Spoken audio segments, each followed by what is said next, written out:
मैं हिंदू राष्ट्र टाइम से जी.एस. सचदेवा अपने श्रोताओं का, अपने भाषा प्रेमियों का, हिंदुत्व के सब जनों का जो हिंदुत्व को आगे बढ़ाने के लिए प्रयासरत हैं, और मेरे भाइयों, बहनों और बेटियों, आज मैं आपको पहले तो आप ये देखें कि हिंदुओं को उपनिषद ज्ञान, वेद, इन सब का ज्ञान होना चाहिए।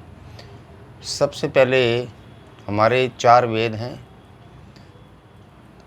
6 शास्त्र हैं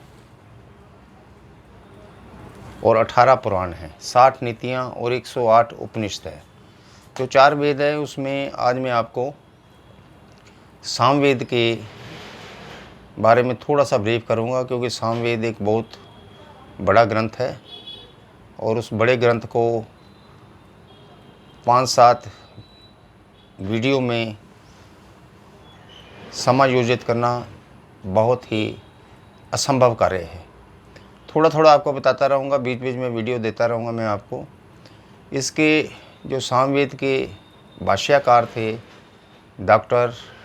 आचार्य डॉक्टर रामनाथ वेदलांकर, इन्होंने लिखा एक प्रति है बहुत बड़ी, उसमें से कुछ महत्वपूर्ण अंश मैं आपको आज किससे प्रारंभ करने जा रहा हूँ, वो आप ध्यान से सुनें और उससे अनुग्रहित हो, आगे बढ़ो। मैं हमेशा से कहता हूँ कि वेद, व्यास, गीता, भगवत गीता और जितने भी पुराण हैं, महाभारत, रामचरितमानस, ये उपनिषद आपको पढ़ने चाहिए, जिससे कि आपके संस्कारों में ये बस जाना चाहिए, आपके मस्तिष्क में, आपके जीवन शैली में। जब जब ये बसेगा तब तक देश का उद्धार होगा, आपके अध्ययन कार्यों में, और आपकी जो जीवन शैली है वो इतनी सरल तरीके से चलेगी, आत्मा की शांति होगी। आत्मिक शांति के लिए इंसान काम करता है। भरण पोषण, जीवन यापन, ये तो आदमी सारी ज़िंदगी करता रहता है, कोई गरीब है, कोई आगे है, ये चलता रहेगा। इसके बारे में ज़्यादा संकोच करने की आपको और ज़्यादा दिमाग में रखने की ज़रूरत नहीं है। हाइपरटेंशन के शिकार मत हो, ज़्यादा भौतिक चीज़ों का संग्रह करना बंद करो। सादा जीवन सबसे अच्छा जीवन है। पुराने सालों में आपके देख के चलो, आपके जो बुज़ुर्ग थे वो अच्छी ज़िंदगी जीते थे, शुद्ध हवा थी, अच्छा समाहित पूरी जीवन शैली उन्होंने बिताई है। उनसे आपको काफ़ी कुछ लेना है।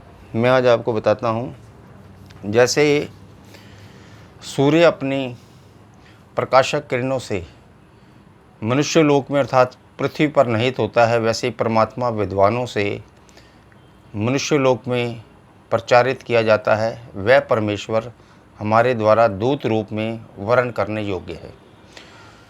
इसके बाद मित्र सबको प्रिय होता है। सेकंड स्टेप में आ जाओ, सरल भाषा में बताऊंगा। वैसे परमात्मा उपासकों को प्रिय है।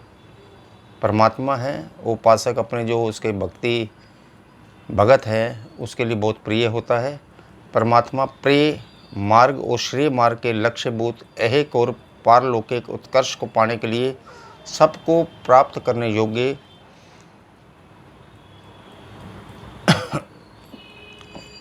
सबको पर्याप्त करने योग्य वो बनाता है, तथा स्तुति करने वो योग्य है। उसकी स्तुति करनी चाहिए, परमात्मा की स्तुति करनी चाहिए हृदय प्रदेश से।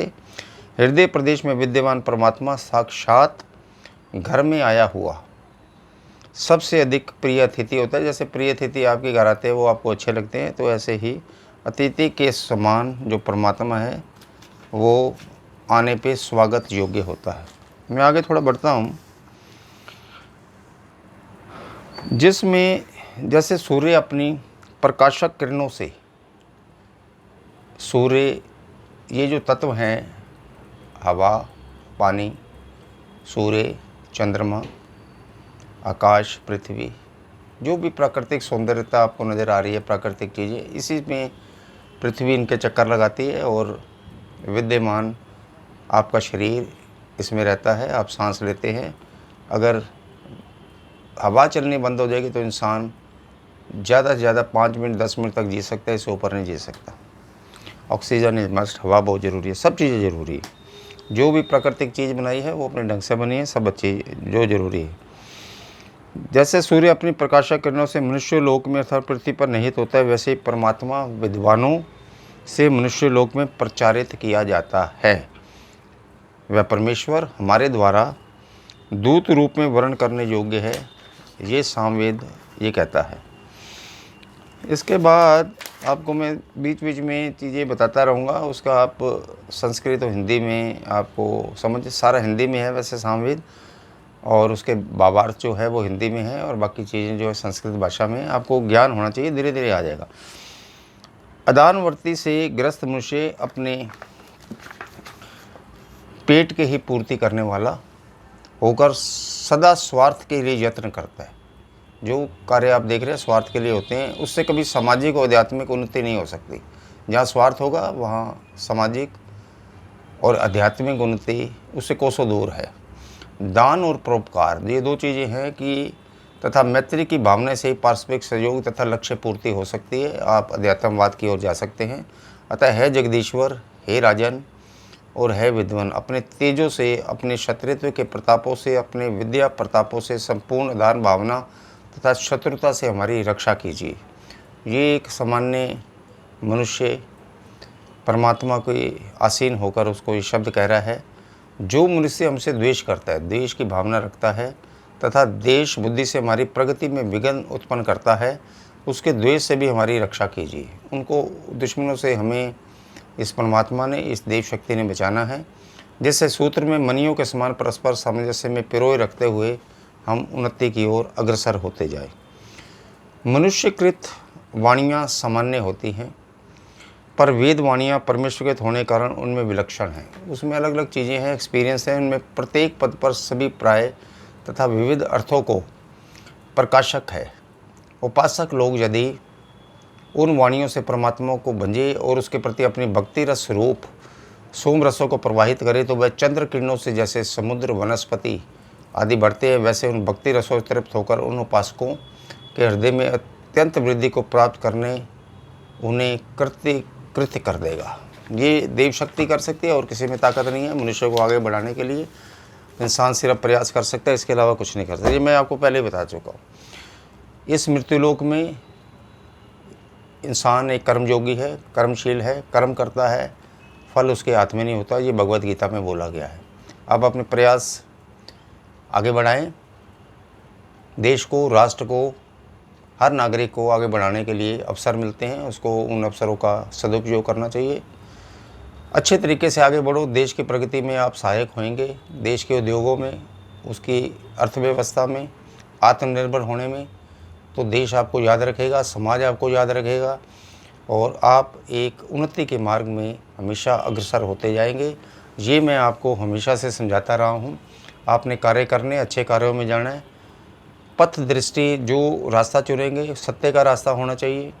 सत्य, जो सत्य होता है वो अगर आप 100 पर्दों में छुपा लोगे, 100 झूठ बोलोगे, फिर भी सत्य सत्य रहता है।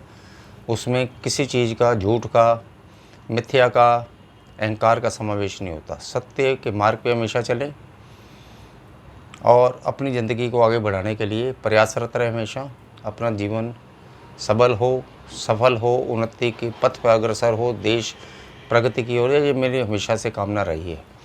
आज मैं इस अध्याय को यहीं ख़त्म करता हूँ। आगे से मैं आपको सामवेद के और भी मुद्दों पे बीच बीच में चर्चा करूँगा। बाकी मैं जनरली जो है अर्थव्यवस्था पे और महापुरुषों के पुराने उसमें सब कुछ करता हूँ। आप उसमें समावेश करें, इस ग्रुप में आगे से इसको समावेश करके आगे बढ़ाएं, जिससे कि सारा देश प्रगति के पथ पे अग्रसर हो।